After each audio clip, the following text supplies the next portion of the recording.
So hi, everyone. Welcome to the museum. Hello to everyone in this room and hello to everyone watching on Zoom tonight. So I'll tell you a little bit about our upcoming events, and I'm also going to thank our sponsors tonight.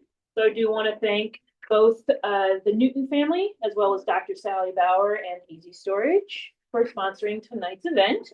We got a lot of stuff coming up soon. Tomorrow, on February 19th, we have our final Art Builds community performance. That is part of a grant that is allowing us to work with local schools and local artists to get involved in the performing arts. So we're going to be having local artist Adrian Z to perform a song that was inspired by student poetry. She's going to be doing that performance down at the Eco Discovery Center in Key West. So if you are in Key West, it's going to be at 5:30 p.m. tomorrow. On March 7th, next month, we have a special virtual presentation coming up. And those on Zoom, if you go to our website, you can sign up for it now, right on our homepage. It's on March 7th at 11 a.m. We have author and historian Gary Pinkerton doing a presentation on his book, Paper Diver. It's all about Harry E. Reesberg, who was a professional liar, and he wrote numerous articles about how he went on these amazing treasure diving expeditions, even though he never got wet. So it's about unraveling that web of lies. It's going to be very interesting. I'm very curious to learn more about that topic. So that's going to be March 7th. On March 15th, also next month, we have our monthly guided tours. Those are in honor of St. Patrick's Day. And we're going to continue that theme of sunken treasure by highlighting some of our exhibits that talk about treasure diving here in the Keys and all the divers that took part in that sport.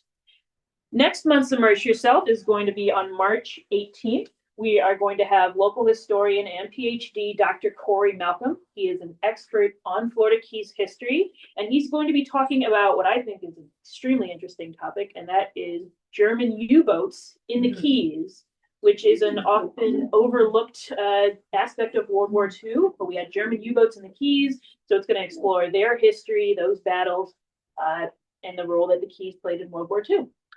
For tonight's talk, we have Dr. John Christopher Fine, author and historian. He is going to be taking us through a very fascinating story about the SS Springfjord, which is a shipwreck in Guatemala. It was a part of its story is about a CIA coup d'etat, and it also involved the recovery of rare precious stones called jadeite.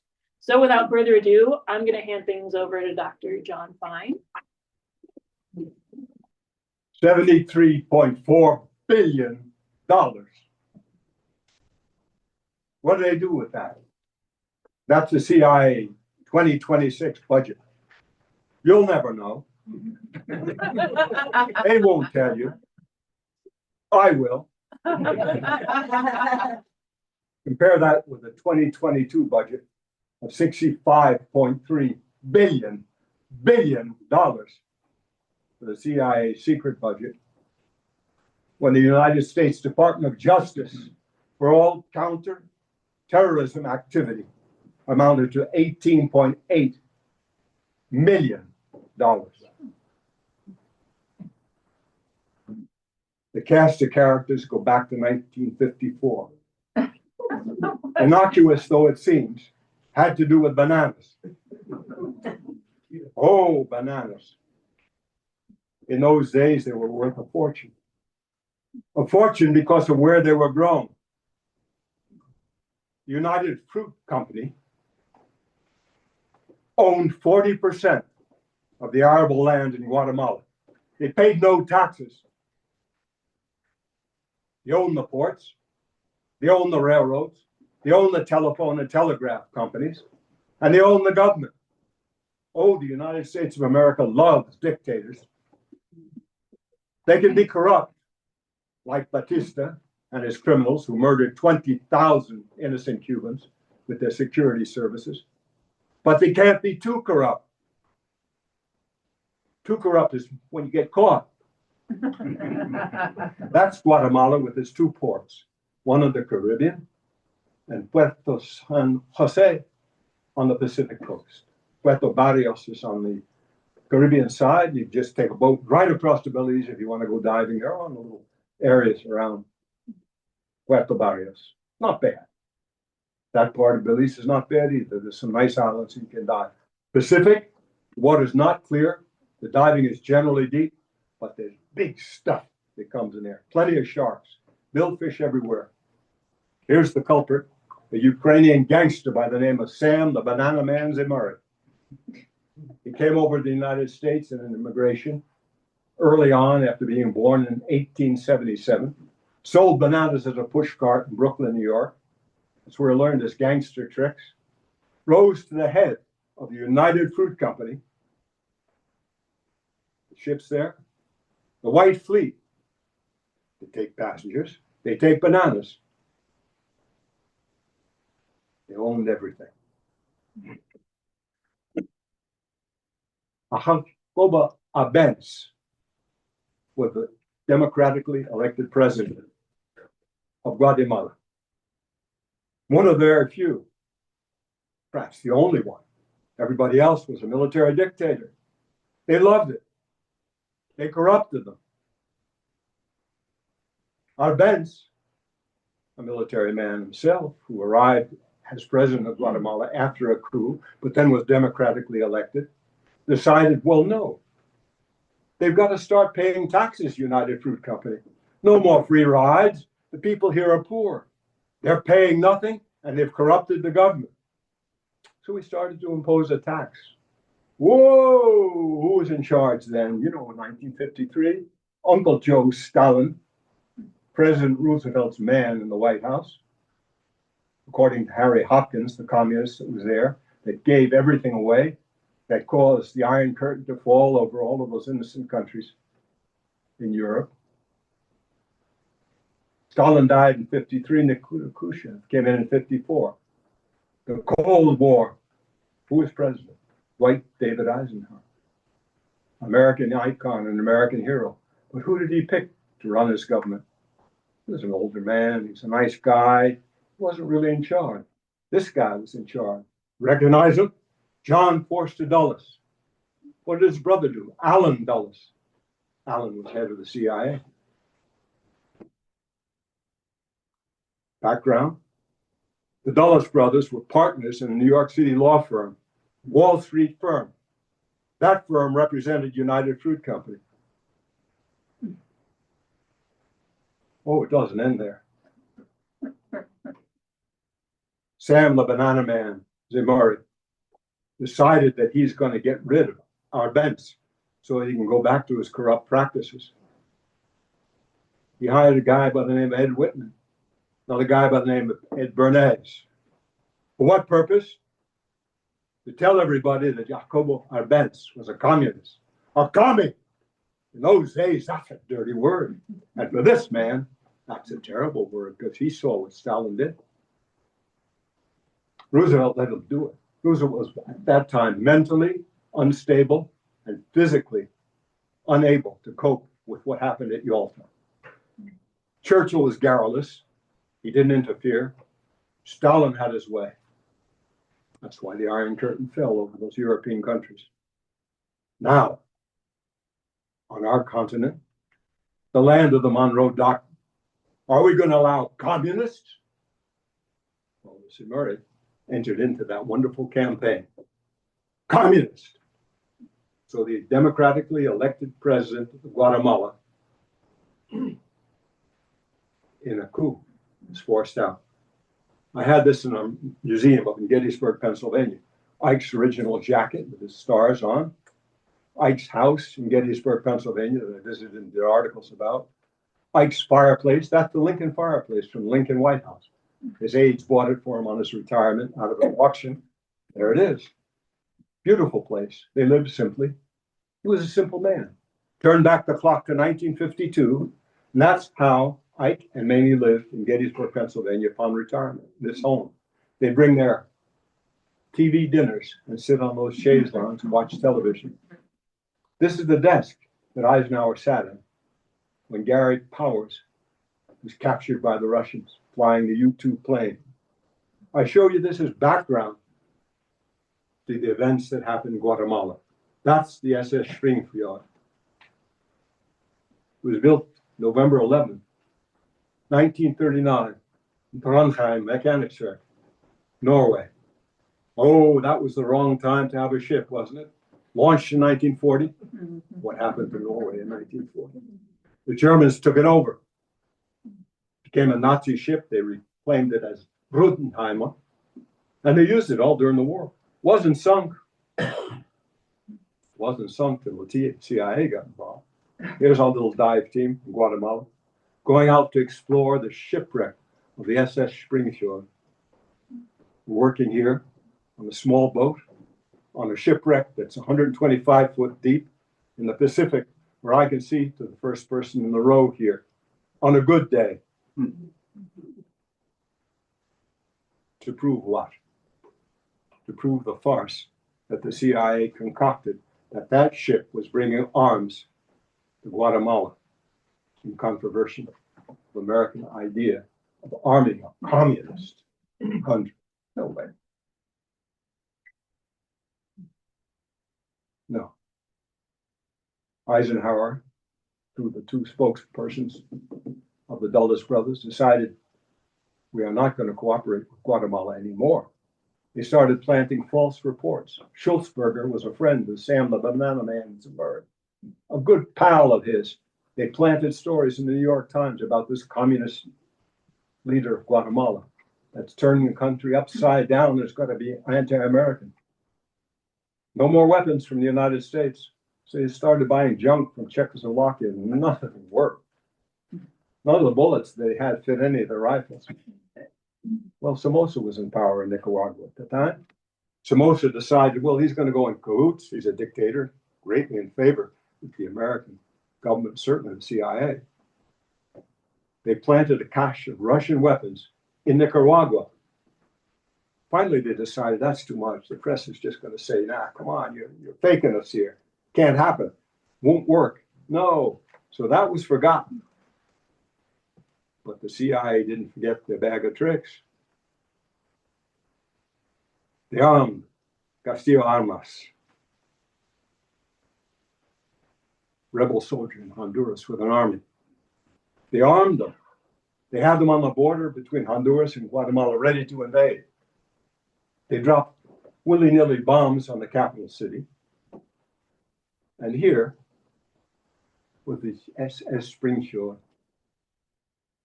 simple ship, 289 feet, 29.4 feet long, 44.1 beam. It only displays 2,027 tons. Coastal freighter, leased the Grace Line. After the war, Springfjord Lines reclaimed their ship. They leased it out, became a Grace Line freighter. What was it carrying? Puerto San Jose, where it was tied up. There's Puerto Casal now. That's the modern cruise port for Guatemala. But just next to it is San Jose, where this ship was. There was no Puerto Casal at the time. Ferdinand Schupp was a CIA pilot based in Nicaragua. 27 February 1954, he launched his PBY plane loaded with napalm. He flew into Guatemala airspace, flew over the ship. The civilian crew got off. He napalmed the ship. It burned for 3 or 4 days. They cut it free from the dock. It drifted, then it sank. But it sank in very deep water. This is what you see. They're not going to be bright, beautiful Caribbean pictures. They're all going to be green. They're all going to have this view of what you can see. But you don't see much, and you don't see it all at once. But you do see where the ship's burned. I explored the holds of this ship. No guns, no armaments, no bullets. What burned was cotton bales and coffee. Imagine. The same people that designed the raid in Guatemala also designed the Bay of Pigs, by the way. But unlike Cuba, Guatemala army was corrupt. So they really put up no resistance. Diving down deep on air requires long decompression on this wreck, especially if you want to explore it and look around. went down with one group and they were interested in shooting fish.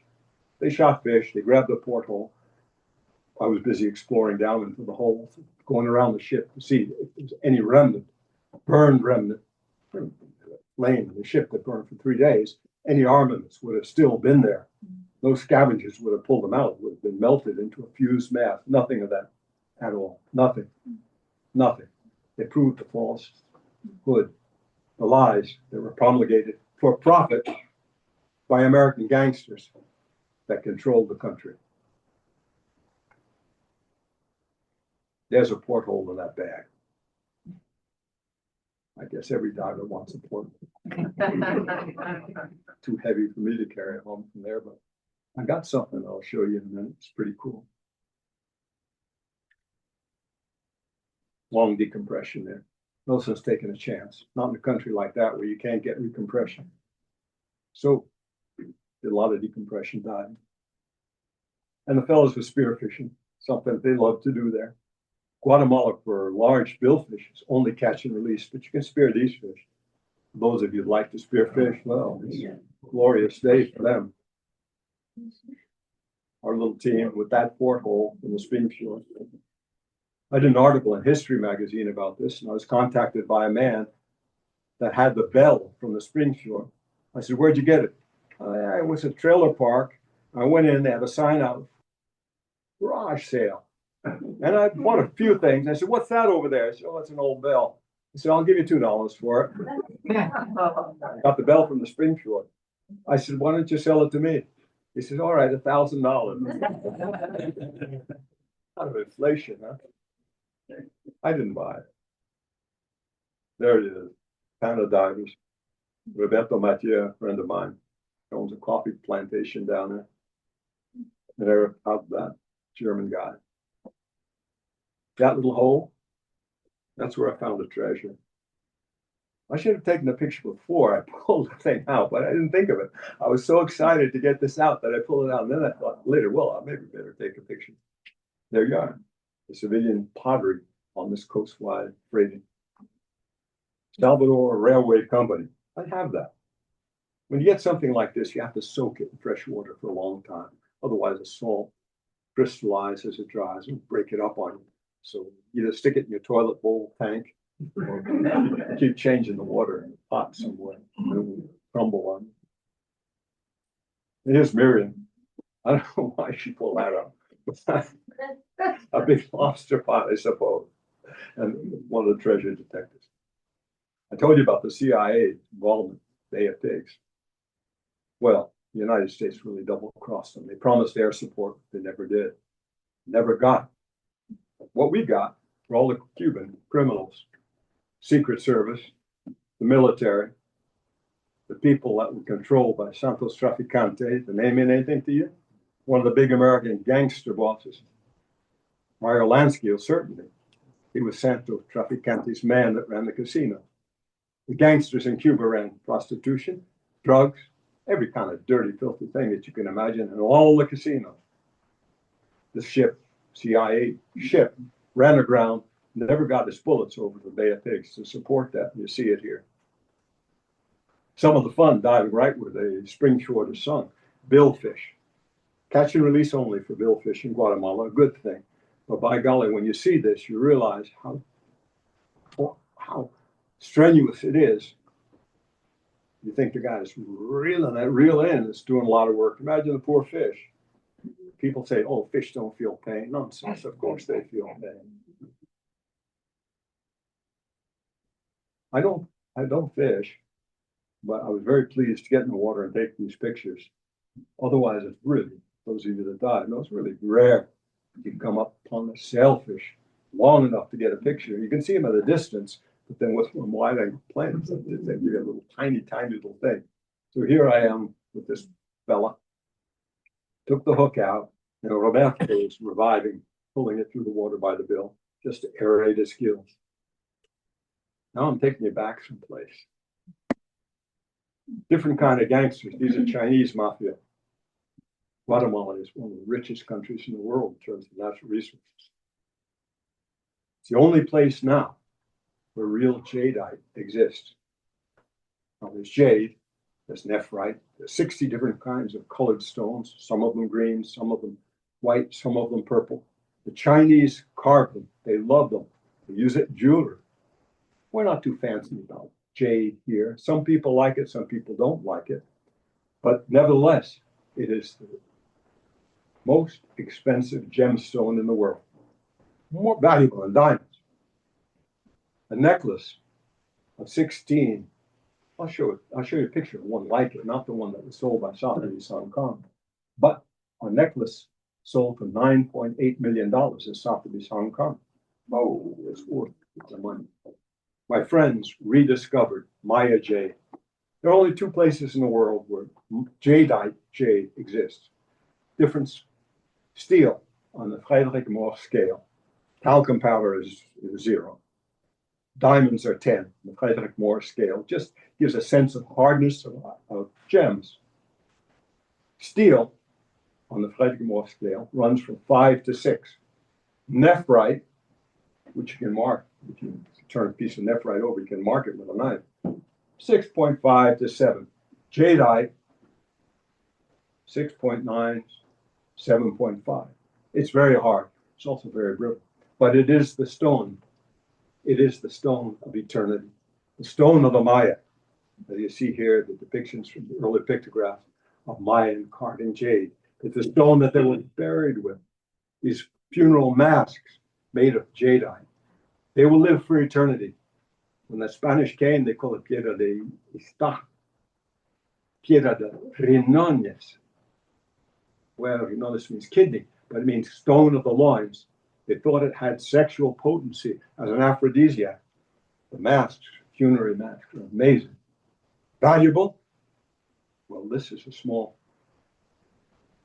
green jade, imperial green jade. Oh, that ring is probably $25,000 with that little smaller stone. And here's a necklace of jadeite jade beads. They come in many colors. My friend Mary Lou, who 50 years ago rediscovered Mayan jade in the Zacapa Mountains of Guatemala. Nobody would believe it. Nobody cared about it. She had trouble convincing the government of Guatemala, the authorities, that, look, this is valuable. It's a valuable resource. We can buy it from the people that live there as long as they mine it in a successful, sustainable way. That means going into the river after a storm, picking up the boulders. They don't need carrying down a mountain. But look at this beautiful jade. A little necklace of various colored jade. What's that, 2,500 bucks? Can you read the tag? Something like that. Here's Miriam's brother, Dr. Manuel Moran. I said, let's see if, with this little piece of jade, what we can do with it. Well, jade is very hard. It's also very brittle. So he took a drill, drilled, holding this. What happened? The jade broke, but the drill broke. Wow. Jadeite. What did the Chinamen do with the corrupt government? Using the Vice President Roxana Valdez's helicopter and her son's connivance, with the president's getting a share of this crooked deal, they destroyed a mountain in Guatemala. 6 caterpillars in the Zacapa Mountains, in the biosphere. It would be like any one of you with a contracting company with 6 tractors going into Central Park, New York, and digging it up, destroying it. The heritage of Guatemala by corruption. What's that thing on the, what do you think that is? Try and give yourselves a guess. I'll show you a couple more pictures. That's a machine gun nest. They were protecting this crooked operation, destroying a mountain to get a jadeite. Why? Guatemala is the only country that remains with any quantity of jadeite. Kazakhstan is gone. The Chinese came in there, took it over, dug up everything, so there's very little left. And there's little bits of jadeite scattered through Russia and a few other places. Jadeite now, not nephrite. There's no nephrite in Central America. It doesn't exist there. Jadeite. I found a jade mountain in Honduras. I take my divers over there when I was teaching diving and doing fisheries research. And they could go in the water I didn't want them on land because that was a private island, Barbaretta. If you've ever been diving, it's private. You couldn't go on there legally anyway. But in the water, they could grab up little pieces of jade, but that was soft jade. It wasn't jadeite jade. Here's where the machine gun was. The week before I went up there to investigate this, 2 men were killed. They were murdered up there. So I could only go up there with these armed men, 6 of them, all armed, stopping a truck of illegal miners pulling jade out of there. They had no police authority to do this, but wanted to get an idea of what's going on. This is the mountain, a forested mountain with hardwood trees before it's destroyed. Look at this. Grappled away. A mountain. A mountain that gave down into a stream where occasionally those boulders, in a natural course of time, would roll in and the people would recover them and sell them to Mary Lou and her company. Entire mountain destroyed. There says Montes, Comandante. He's the last of the rebels that didn't surrender. Finally, they gave him amnesty and he came in. So he's got his gun on there, a red shirt, and it's Dr. Moran's came out with me. Look at this. It's all been dug up by caterpillars. They got out. Cesar Montes is pointing down to the river. And here are some of the miners coming out. What did the miners tell me? Simple story. Roxana Valderi, the vice president of Guatemala, came in with a helicopter and pulled out boulders of imperial green jade. How much? $1 million a boulder. Her henchman was Robo Carlos. That's her special assistant in the government of Guatemala. Robo Carlos. Know what that means? Robo, thief, Carlos, car. Car thief. He ran the car racket, car stealing racket. For the vice president, Oscar Perez himself had resigned for corruption. This kind of corruption.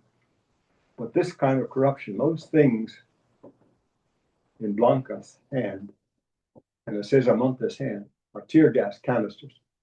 How did it get stopped? The people in Los Arcos, El Arco, Galilea, primary school of El Arco, they joined their arms together with their children to block the road to prevent the caterpillars going up and the trucks coming down the jadeite. What did the vice president of Guatemala, Robo Carlos, do? Sent 500 government police officers with tear gas into this little community. And they fired off these tear gas cannons. They threw them into the school. They threw them into the houses. Imagine throwing tear gas into a primary school of innocent children. For what? To steal. To steal natural heritage of a country and destroy a mountain where people are protesting. You might be able to read the marks on these tear gas canisters that I gathered up. Made in Pennsylvania. Where do you think that came from? You've heard of America's military assistance programs, where we give guns and bullets and things to other countries. That's where it came from. The Chinese racketeers were smuggling it out of Guatemala into the country of El Salvador, putting it on a boat and taking it back to China. These are the heroines of the story, truly. The Herencia, the director of Jade Maya, Raquel Perez, and Mary Lou Riggin. Now, Mary Lou, 50 years ago, found jade for the first time, rediscovering the Mayan origin of jade. And here they are in Jade Maya. I'll show you more pictures close up, but Raquel is wearing a jadeite P.I., a P, that's supposed to bring eternal good luck and good fortune. If you can believe this, now, Mary Lou's very tall. The son was 6'7". To protest this corruption, Mary Lou put shoe polish on her face, shoe polish on her hair, and she, with Herencia and a lot of people, gathered in the square in Guatemala to protest what was going on. Received a great deal of attention. They were lucky they weren't shot. But by that time, the entire population of Guatemala was revolting. So you have American connivance, and you have Chinese crookedry, gangsterism. She's holding a Maltese falcon. That's a $95,000 item made of jadeite jade. I said, why did you carve that? She said, well, one of our fanciful Guatemalan carvers just decided to do it. And there it is. I don't know if anybody's going to pay $5,000 for that, but maybe. And that's the jadeite peak, the eternal stone. And here's where they had the protest, right here in the square. Not all about diving, but it's about a country. It's about life in a country. It's about how we live and how we govern ourselves and how we protect the human interest of people all over the world. Yeah, you can come up and play with this later. This is a rock, a jadeite jade. And when we go prospecting for it, it's polished on one side. You'll see it. You can come up and look at it. But what you do, did you see that? See what happens to the hammer? You hear the sound? You thump this into a rock. It doesn't sound like that. It has a normal crack. Rock goes thump. Before I break it, you can play with it yourself. I also brought a little chunk with a little penknife. You can't score jadeite except with a diamond. So you can play with it. You can try to make a mark with my little knife on here, but it doesn't work. It might make a little mess, but you can't dig into it with a knife. I told you what the more scale was. It's an amazing country if ever you get a chance to go. Went around all the time, rode up in the mountains, kidded around with the kids from diving in this little town. We take a surface interval for diving back on the Springfjord. We come into town, the kids would bring us up stuff that they found themselves along the beach. This town of Antigua, the original capital, the colonial Spanish capital of Guatemala. It's astounding that you can find and learn just by diving on the shipwreck, and that's all I did. I'm pointing to imperial green jade. That's what you find. You find a rock like this. Well, Mary Lou calls it a retirement bone. $1 million in a rock. Well, there you are. Every good trip ends with a sunset. But I think all of us have to realize, not only for what we see here, but what we all know in our hearts to be true. We're a democracy of people that love our country and love the principles for which it stands. Nothing has ever changed since Abraham Lincoln studied the documents that he found most valuable as foundation stones of the American people and American legacy, our Declaration of Independence, our Constitution, and our Bill of Rights. Both are the ideal that stand as a beacon, a lighthouse that guide oppressed peoples all over the world. Thank you. Don't have a lot of my books, but I asked before I came down, I got some delivered by Federal Express. So I got a couple of the books that were out last year. Hunt for Gold, about something treasure around the world here. And then a book about Cortez's horses. The first horses that were brought to the Americans that made the Aztecs think that the horse and the man were gods. So a couple of those books, if any of you want to buy them, then I'll autograph them for you if you so choose. I don't want to carry them back. So we're going to do some question and answers. If you have a question for John, you're going to repeat it. Actually, John, you can't sit down yet because we're going to have some question and answer time. And then we can repeat the questions for the people that are on our Zoom connection because they can't always hear people in the back of the room. So do we have any questions for John? I'm Union. I already been right there. Go ahead. John. Hi. Hi, John. For what reason did they sink that ship and what did they accomplish? They accomplished a coup that removed Jacobo Arbenz. He was deposed. Castillo Amos was put in, but he was a little too radical. He was even too radical for the CIA. He had his bodyguard shoot him in the back of the head and kill him. Arbenz was thrown out of the country. They stripped him down to his underwear at the airport, put him in the plane to Mexico. He was in Mexico for a little while, and then he was mysteriously electrocuted in his bathroom. They got our vents out, they put a dictator in, Sam the Banana Manzi Murray went back, running the country, owning everything, paying no taxes and corrupting the government. Bananas, big business. Well, we're sinking the ship, just a message. Terrorism. So the Absolute question, terrorism. repeat the question. Okay, so the question was, was it just to send a message or what was the purpose? Well, I gotta repeat the question, huh? Because people on here can't. All right, Mr. Zoom. Thank you. Yes, what was the purpose of sinking the Springfjord? Terrorism, plain and simple. They also bombed various cities in Guatemala too, as a means of terrorizing the population and making them afraid to accept the entrance of Castillo Arms and his army to take over the country. Hi, that's Sarah. So when you said that the entire country of Guatemala started to rise up, when was that? She asked, the entire country of Guatemala was what? Was rising up? You said they were all revolted? Yes. This When was that? occurred in 2015, where the uprising occurred to put out Perez and Roxana Baldevi. There's a warrant out for the arrest of Robo Carlos, and he's probably in North Korea. Last we investigated, he was hiding out in North Korea. Mhm. So I have a question. What was the depth? And so they allowed you to take some artifacts to kind of document what you were doing, but did you survey it? Are they doing anything in the museum to exhibit what you found? Because this is new information, to clarify, correct? It's something that's been covered up for the longest period of time, as many of the things have been covered up and forgotten. The shipwreck remains there. Fishermen fish on it.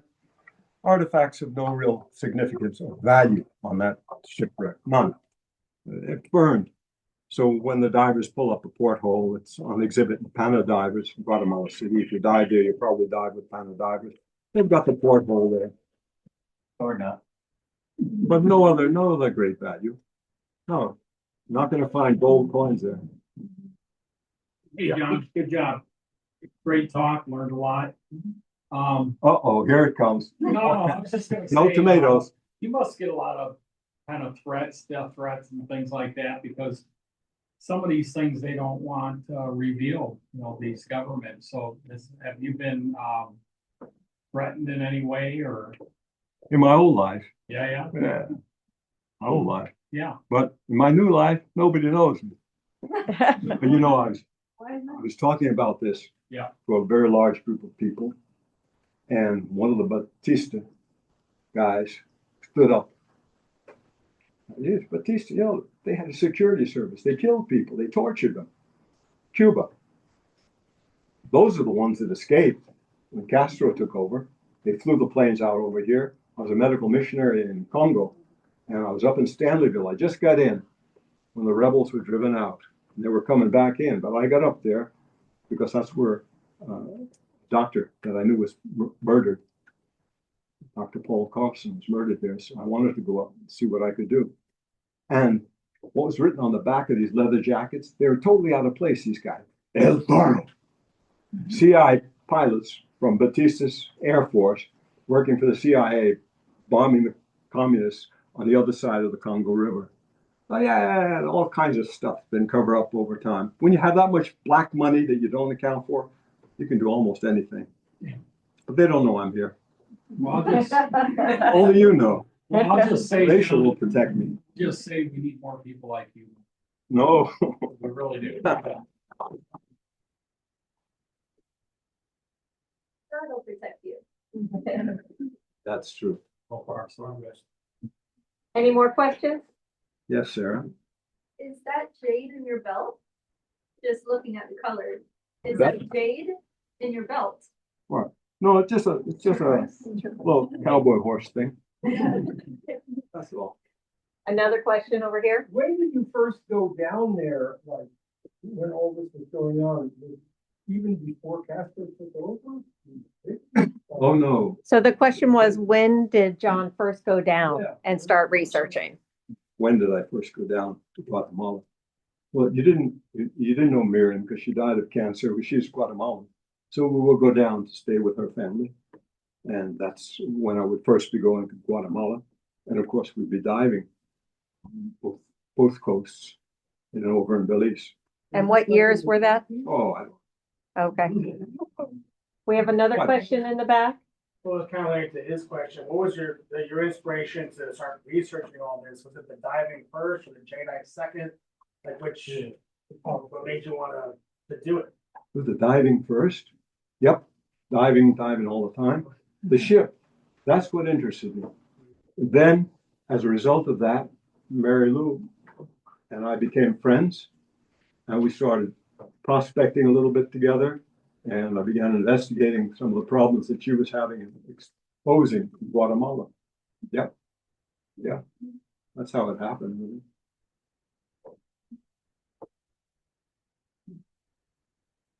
3 questions. Holy smokes, Sarah. Is she, Mary Lou, still in you called it the Zapoca Mountains? Zacapa. Zacapa Mountains? Where was it? Oh, hi, folks. Sorry. Where was it? Zacapa Mountains. It's about 2-hour drive from Guatemala City, up in the mountains. It's raw and rugged. It's dangerous. It is still there. Yeah, Ron Zacapa. Is that where my rum comes from? Zacapa rum, yeah. Uh-huh. Hello. You bring something, eh? I just had one next door. Do you discuss this wreck in Hunt for Gold? Hmm? Do you discuss this wreck in the book? No, Yeah. no, it would be banned. Hi. So taking your past experience in life and what's going on now in that region, any prognostications? What's gonna happen next in Central look. America? You saw what happened. Panama. But I think. United that's the Fruit, end of the story. United Fruit became Chiquita brands. Remember Chiquita banana, whatever. The workers want a little more money. They don't get paid much. If you ever visited a banana plantation, that is arduous work. Hot work and hot climate. Those things weigh 100 pounds. You got to drag them out. They want a little more money. What did Chiquita banana do? Pulled out until the president of Guatemala said, please come back. Money. Yeah.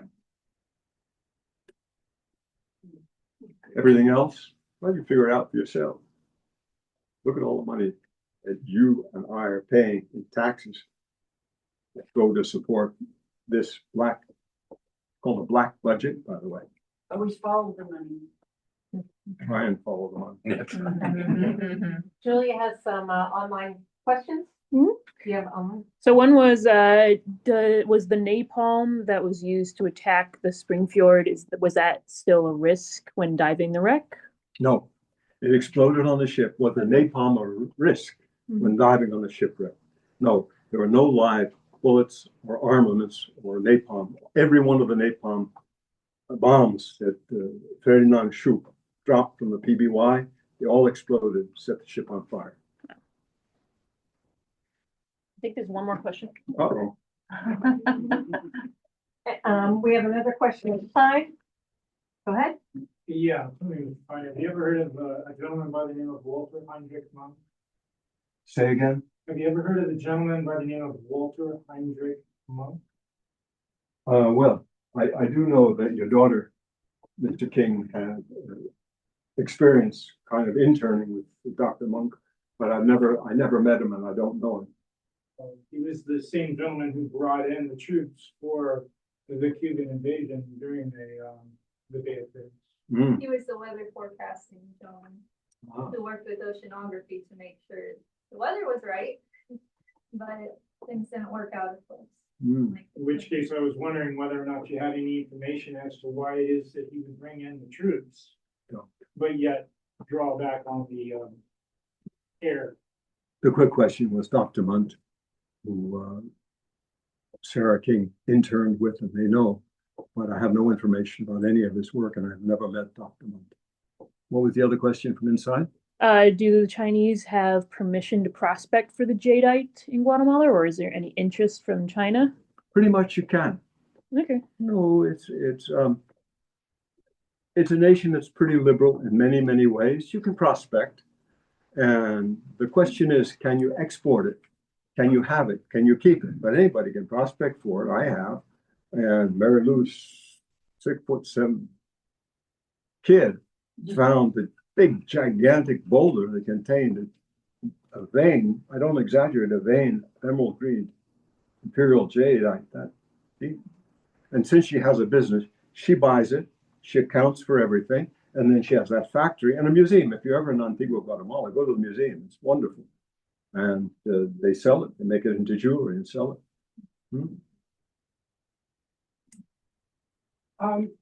Being the jade is so hard, how do they extract it from the rocks? They just chisel away the rocks around it? So the Yes, question is and how they how do they find. extract, or how do they get the jade out of the rock? Yeah. And you can come up and look at this. This is a rock. Now, this isn't imperial grade jade, but imperial green jade, they would cut into the rock with diamond saws, and then they would extract it very carefully because that's very valuable. Different kinds of jadeite like this comes in a stone, and they'll cut it and slice it. And then they'll take slice, they use diamond saws. They slice it. And this is a reject of a piece that was used to make jewelry. It comes in a rainbow of colors. When Lieutenant Sedgley, if you attended my program on the B-17 bomber that was sunk off the island of Corsica, Lieutenant Sedgley received a Purple Heart. And Mary Lou Riddinger made a jadeite, purple jade, Purple Heart for him and engraved it on the back and sent it to him for his 100th birthday. So, yeah, many different colors. But you'll see it, you know, no sense passing this around. You'll drop it on your toe, but it'll be up here. I was just wondering, though, how can a diamond saw cut jade, which is hard? No, diamond is the only thing that will cut it. Oh, okay. Diamond is no. They use diamond bits. Anybody else? Did I talk you to death? No. Well, if you have any questions, we're going to be here for a minute. The History of Diving Museum would like to thank you by extending your already membership for another year. You can come in for 362 days a year at no charge, and anybody that you bring with you gets a member discount on their admission. So thank you all for being here tonight. We appreciate it.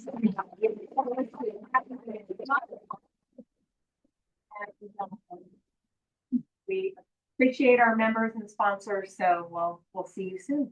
Thank you.